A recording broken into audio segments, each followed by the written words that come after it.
So things are always changing. Technology is always improving because we're never satisfied with what we already have. We want to travel. First we walk, then we ride a horse, then we make a car, faster car, and then a bus, and then a bullet train, and an airplane, and a jet, and then teleportation machines, and we're just going to keep going because that's what we do. And with every revolutionary technology, there's fear because we don't know what to expect, and we like to be in control, and if we're afraid of what we don't know.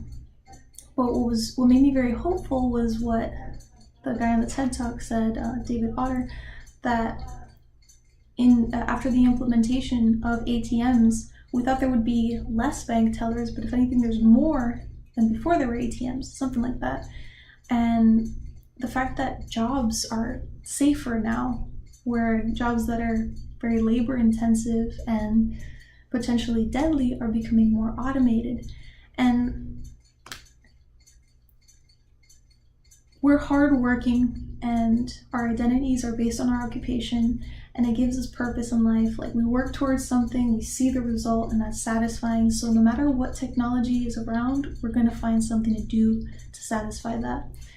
How will it affect us over the next 10 years? I think about also what David has said, that there was a point where we had to take out kids that were working in the fields and put them back into school because they weren't needed on the fields anymore.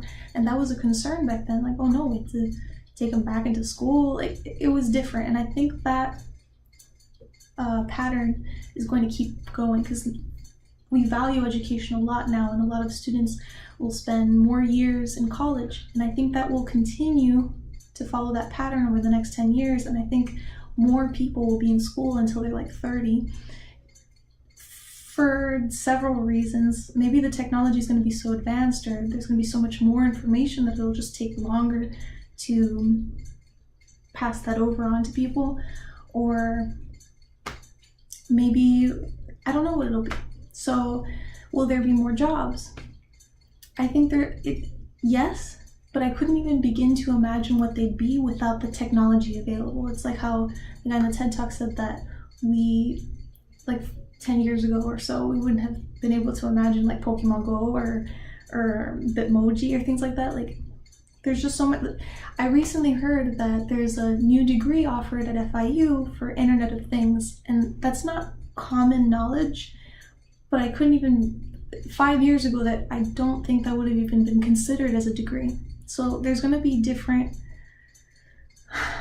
degrees and different focuses, different things to focus on. And we couldn't even begin to imagine it without the technology. And will it free up our time? I don't think so. I think we'll have free time, but that'll just be another slot to put another thing onto your to-do list. And because I think about like my grandparents, how in their time they would like work on the field for a little bit, come home and cook, and everything's very calm. And I think now it's like, okay, so I have to go to work, and then I gotta make breakfast, I gotta pick up this thing, and I gotta pick up this person, I gotta go to school, and I gotta pick groceries, and it's like so many things that you have to do in the day. And I think that if we have with social media is another thing. Like, you'll see someone else doing a billion things in their day, so then you have that break in your day, you're like, I'm not doing enough, and you gotta keep putting more stuff onto your plate. And I don't think we're gonna be like laying on the beach very relaxed all the time, but I think we're gonna just be like constantly extremely productive. I don't know, but those are my thoughts.